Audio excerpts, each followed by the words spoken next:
Alhamdulillahi Rabbil Alamin. Wassalatu wassalamu ala Sayyidina Muhammad wa ala alihi wa ashabihi ajma'in. Falënderimi takon Allahut Azza wa Jall. Atë e falenderojmë, për e ti ndihmë dhe falje kërkojmë. Selavatet ja dërgojnë Muhammedit sallallahu alaihi wasallam, familjes e tij, shokëve të tij dhe krejt muslimanëve që ndjekin rrugën e tij deri në ditën e gjykimit.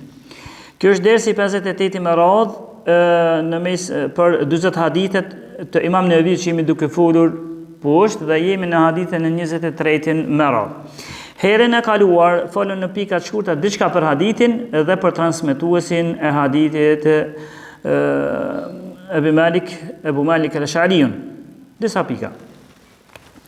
Po tashti e vazhdojnë hadithin. Hadithi për të cilin na folëm ose fillum me fol herën e kaluar ishte hadithi që ka transmetuar Imam Muslimi, vjen për Ebu Malik al-Ash'ariut, që tha se ka thënë pejgamberi alayhi as-salatu wassalam, at-tuhuru shatrul iman.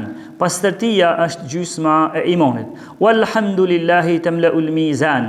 E me thonë alhamdulillah e mbushët peshorja në ditën e gjykimit. Wa subhanallahi walhamdulillahi tamla'ani ma bayna as-sama'i wal ard. Ndërsa shtojsa e fjalës me thonë subhanallah alhamdulillah mbushet mes qiellit dhe tokës. Was salatu nurun. Namazi është dritë. Was sadaqatu burhanun. Edhe sadakaja është argument. Was sabru diya'un. Edhe durimi është dritë. Wal Kur'anu hujjatun laka aw alayka. E Kur'ani është argument për ty ose kundër teje në ditën e gjykimit. Kullu nasi yaghdu fa ba'i'un nafsuhu fa mu'tiquha aw mubiquha. Edhe çdo njeri i cili zgjohet në mëngjes do ta shet veten e tij, ose do ta liran, ose do ta lënë në robëri, ose do ta liran prej zjarmit të xhehenamit, ose do ta lënë në robëri të epsheve të tij dhe pastaj për në zjarmin e xhehenamit shkon. Pra ky hadithi në fillim filloi me pastërtinë. Na bëri me shenjë pejgamberi alayhi as-salatu wassalam se pastërtia aq shumë është e nevojshme, e kërkuar që ky dini jon që në esencë në çdo gjë që prek dini jon është edhe e kërkuar pastërtia. Si në aspektin pastërtia në aspektin trupor, në atë të veshjes tënde, në atë të zemrës tënde, në atë të gjuhës tënde, të menduarit tënd, çdo sen kërkon pastërti, pastroje jetën, kur themi na, pastroje jetën, kjo është kuptimor, pastërti kuptimore. Pastroje jetën. Pastaj, pastroje zemrën tënde, prej të këqija, prej mendimeve të këqija, pastroje zemrën tënde prej ose besimeve të këqija. Pastroje zemrën tënde prej kufrit, shirkut dhe dyftërsisë, mendje malësisë, vetë pëlqimit të këto, kërkohet në dinin tonë mu pastru, si zemra, pastaj kërkohet mu pastru trupi, sikur fillimisht në çdo namazin tonë, na që marrë me abdes, e pastrujna trupin. Bili para abdesit, ju sigurisht që e dini, para abdesit do të këshyret mos rastësisht, do të thonë mos rastësisht kemi ndytësi në dikon tjetër në trupin tonë. Nëse kemi ndytësi në trupin tonë, dikon tjetër, ose jemi të papastër pas gjumit tanë që ke bërë me të shoqën tënde, je i papastër, dush mas pari më pastru komplet trupin, tani me mor abdes për mu të llogaritë si je i pastër, ose ke dal ose ke shku ke kryu nevojën e vogël ose nevojën e madhe, mas pari do të më këshyr me pastru ato vende, pastaj me mor abdesin, e pastaj më fal. Por edhe trupit, edhe në trupin tanë kërkon sheriati islam, feja islame kërkon me qenë i pastër në trupin tënd, edhe në gojën tënde, pejgamberi alayhis salam kur vishin njerëz ose pejgamberi jam tërheq i drejtin, kur tha që une nuk në këtë rast nuk e ha çepën për shkak se une flas me atë që ju nuk falni, po flas me Xhibrilin. Pra dojnë që me koni pastër edhe në nuhatjen e tij.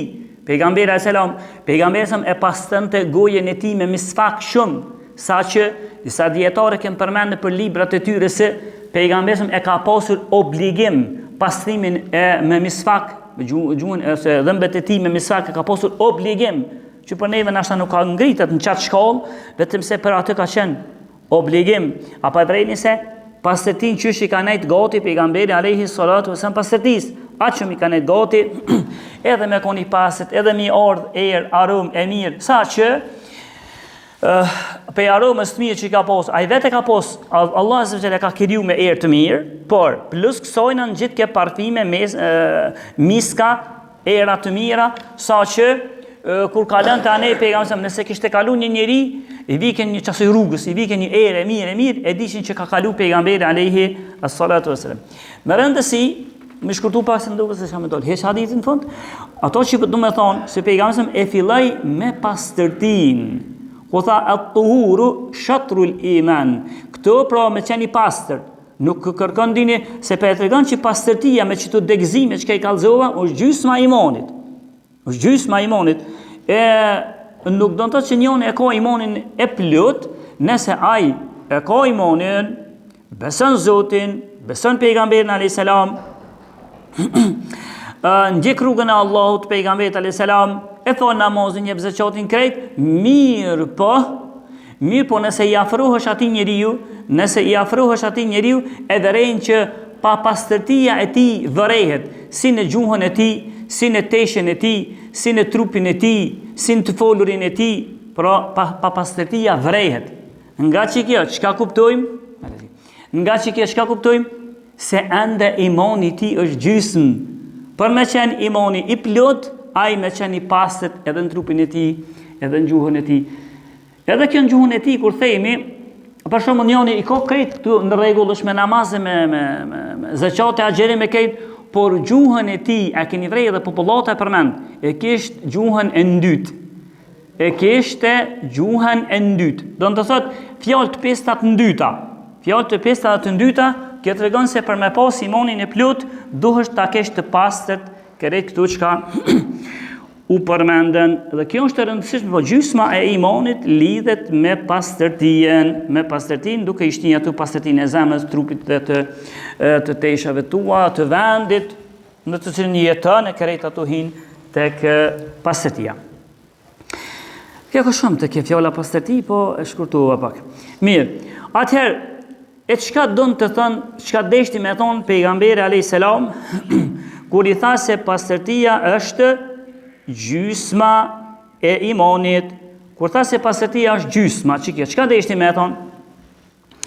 Deshti me na bë me shenjë pejgamberin se imani lidhet. Imani është iman i brendshëm edhe imani i jashtëm. Imani i brendshëm, ato që lidhen që u përmendën pak edhe në disa më herët me zemrën sene, dhe imani i jashtëm është namazi. Veprat, kryerjen e veprave aludon, tregon se ki imam të jashtëm. Për citat e lidhi me këtë pejgamberi se këtu e pat për qëllim abdestin. E abdesti është se nuk pranohet namazi pa abdest. Sikur e përmeni, pastërtia që në tohin abdesti është gjysma e imanit, Sikur që këtë ja forcon këtë fjalë, hadithi që vjen prej Uthman ibn Affanit, që transmeton Imam Muslimi, tha pejgamberi, "Men tawadda'a fa ahsana al-wudu, kharajat khatayahu min jasadihi hatta takhruj min tahti adfarihi." Tha pejgamberi sallallahu kur muslimani merr abdest. Me na tregu tashti një kuptim i kësaj fjale, pse i tha gjysma e imanit, me tregu këtë pjesën tjetër se tha pejgamberi në këtë hadith, alayhi salatu wassalam. Tha kur muslimani merr abdest, edhe përsos abdestin e tij. Që sa e rëndësishme, këtë pjesën e parë, pse i tha gjysma e imanit, tash kuptimet që nxirren. Tha pejgamberi në këtë hadith, kush merr abdest dhe përsos abdestin e tij, i bin gjunohet e tij prej trupit të tij, i shkon dhe i dalin gjunohet prej trupit të tij, derisa i dalin gjunohet edhe prej nënthënjeve të tij gjatë abdestit. Veç që merr abdestin qysh dohet, qysh e ka kërku dini Islam, qysh e ka bon pejgamberi alayhi as-salatu wassalam, edhe të shkundën gjunohet prej trupit tanë, veç se për merr abdestin rregull. Para gjysma e imanit, po ta rregulloj ka gjysmën e imanit abdesti me kënena me namaz. Pastaj nga që kjo tjerë thanë që nga kjo fjala, kur tha pejgamberi gjysma e imanit, e kanë kuptuar që nuk pranohet tash namazi si namaz, nuk pranohet pa abdest. Namazi nuk pranohet pa abdest. Edhe namazi atëherë pra është gjysma e imanit, sikur që edhe Allahu Azza wa Jall e quajti namazin iman. Sikur që tha Allahu në Kur'an, "Wa ma kana Allahu li yudhi'a imanakum." Allahu nuk ja humb juve imanin tuaj. Imanin tuaj nuk ja humb. E çka ka për qëllim me këto, çka pat kjo fjala e Allahut, çka ka për qëllim? Është se sahabët fillun pak mu anku, kur fillun sahabët thanë, para se mu drejtu mu falë në drejtimin e qabës. Jemi falë një 16 muaj, ose 17 në drejtim të Kudsit. A thot ashtë ata shokëtun që vdeshin me heret, a ju ka pranu namazi i tyre, apo ju? Allahu ja zbriti këtë ajet. Tha Allahu nuk ja humb imanin tuaj. Pra Allahu nuk e përmendi, Allahu nuk ja humb namazin tuaj, por tha Allahu nuk ja humb imanin tuaj. Nga që kjo kuptohet se namazi është iman. Namazi është iman, e atëherë për me plotësu qitë iman, qitë namaz, do të abdes. Pra abdesi ka gjysma e namazit. Kjo. Pasaj disa të tjerë thanë se pse e quajti kështu në këtë pjesë, jam të folur për një pjesë të hadithit. Pse tha gjysma e imanit? Tjerë thanë se e boni krahasim pastërtia është gjysma e imanit, e boni një krahasim tjetër. Qysh se kur ki iman, hen iman njoni, ka pos agji, ka pos kufrijate, shirkijate, krej. Vetëm se kur ka hi në iman, imani si iman i afshin me kufër e shirkë me krejt.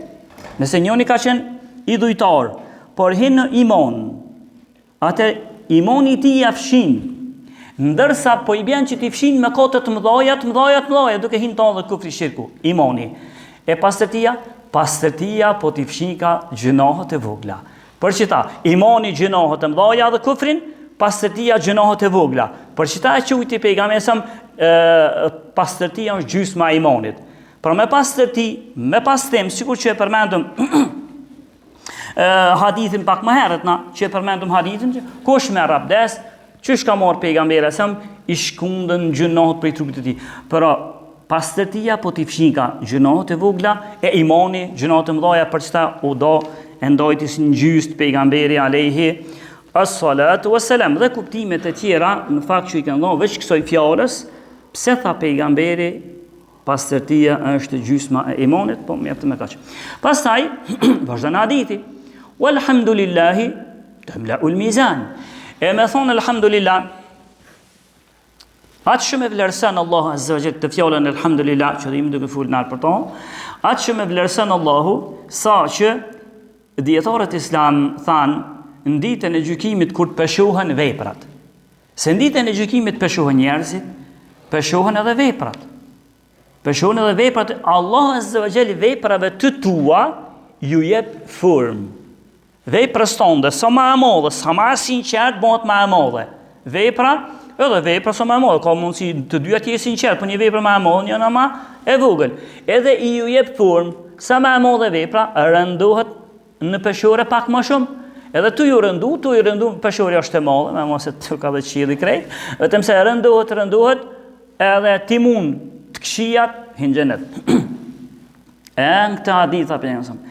Në bëri me shenjë që ashtë e rëndësishme është me i thonë Zotit elhamdulillah o Zot, falëndërimi të kanë ty o Zot, ashtë e rëndësishme sa që mbushet peshorja, të bëhet kjo që thut elhamdulillah, të bëhet merë formë, mbushet peshorja, edhe të peshën. E kur i shtuhet fjala subhanallah, vazhdan hadithi, subhanallahi walhamdulillah, me thonë subhanallah, alhamdulillah, mbushet mes qiellit dhe tokës krejt. Mbushet sa mes qiellit dhe tokës, kaq se vape të peshohen ty në ditën e gjykimit.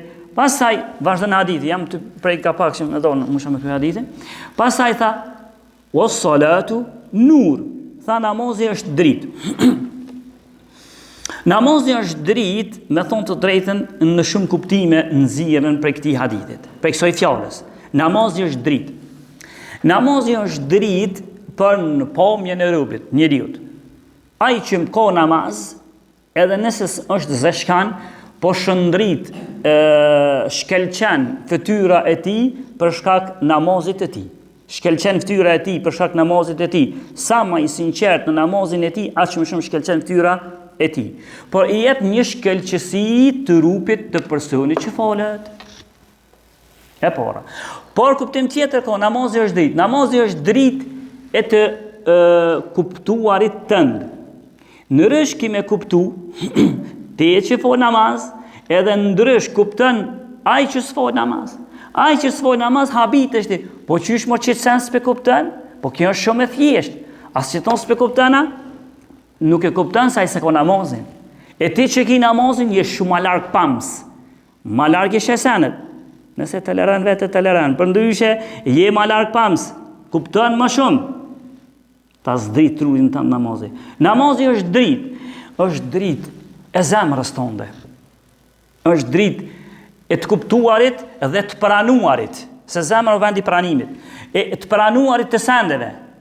Kur ti ki namaz, nësi namazli, kur hoxha ty të thetë, o ti rëbë, o insan, Zotin Kuran tha qështu, ty dy fjallë nuk t'i ba zemra jote, se je namazli. Ta ka s'drit zemrën. A ka pas ka thonë Zoti, u kry puna. Ty thu, pejgamberi alayhi salatu wassalam e ka thonë qështu dhe hadithin zinxhir është i vërtet. Hadithin transmetim është i vërtet. Ti dy fjallë nuk i ban. A pas ka thonë? Edhe kjo u kry puna. Dëmo, let, zemra jote ko drit, edhe realitetin ta kupton dhe e pranon let. Kjo kejt këtu lidhen me ato që tha pejgamberi, namazi është drit. Këtu në dunja. Po edhe në ahiret. Po edhe në ahiret, namazi jëtë e ban, nëse je namazli, ban që në thamë dunja më shëndrit. Por çka është më interesant që në ditën e gjykimit, shëndrit, haxhit trupi jëtë krejt. Atë ditë është errësirë. Dhe shëndrit trupi jëtë krejt, veç pse je namazli. Veç pse je namazli. Disa munafikave, ata s'kan dritë. Ata veç shërbehen me dritët e besimtarve. Kur të largohen pak ma larg një tru besimtarët, o mës na ekni se jem të hesë mbas dritës ju. Deri sa vjen një qast, ata i thujnë, shkoni me në dritën, ato ku na pa të marë.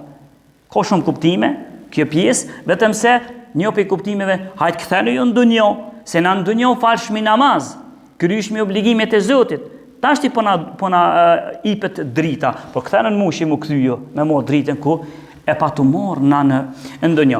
Allah në Kur'an thët, wa aqimi s-salate, inna s-salate tenha anil fahshai wal munkar. Qështë e interesant këtë ajet. Tha Allah azza wa jall, ti fale namazin, se namazit largon prej të këqijave, të urrejturave, të irrituarave. Namazit t'jep dritë në të kuptim, se e din që kjo, që përmenda, e din që kjo është vepër e keqe. Është dallavere, është e keqe, është shëmtuar. Përderisa je ti namazli, s'ta dën zemra. Je sa më i sinqert namazin tanë, s'ta dën zemra atë. Ndërsa Allah thot në tjetër, thot simahum fi wujuhihim min athari sujud, në ditën e gjykimit kemi vërejt besimtarët që Allahu i bash shenja dhe në ftyrat e tyre, ju shëndritin ftyrat edhe vendet e sejdeve, i shëndritin tha Allahu azza wa jall në ditën e gjykimit. Allah azza wa jall e përmend në Kur'an, unë tash ato fjalë që i thash me ka pak për argumentoj. Allah e përmend në Kur'an kur thot në këtë rast pejgamberi sa bashiril mashaa'in fi dhulmi ila al masajid bin nuri tam yawm al qiyamah. Tha pejgamberi në këtë hadith, përgëzoj, kjo është nga ona Allahut. Përgëzoj ata që shkojnë me fol namaz natën, si në sabah, si në yasi. Përgëzoj ata që hecin për errësirë. Përgëzoj ata që hecin për errësirë me shku me fol namaz, për një dritë të plot për ta në ditën e gjykimit. Ato që përmendëm më lart. Pra në ditën e gjykimit po baj ka trupi jëtë dritë për shkak namazit, tanë dhe hadithin e sjellë Abu Davudi dhe ka bon shikull Albani të vërtet. Ma mirë të kush me lona edhe një herë, mendoj ta çekojnë asë këtë hadith, por pelona edhe një pjesë për herën e tjetër tani për me dalë prej hadithit të 23 Lusmi Allahun të na falë, të na mëshiron, lusmi Allahun azza wa jalla xhenet me pejgamberet e na takon të na bashkan, walhamdulillahi rabbil alamin.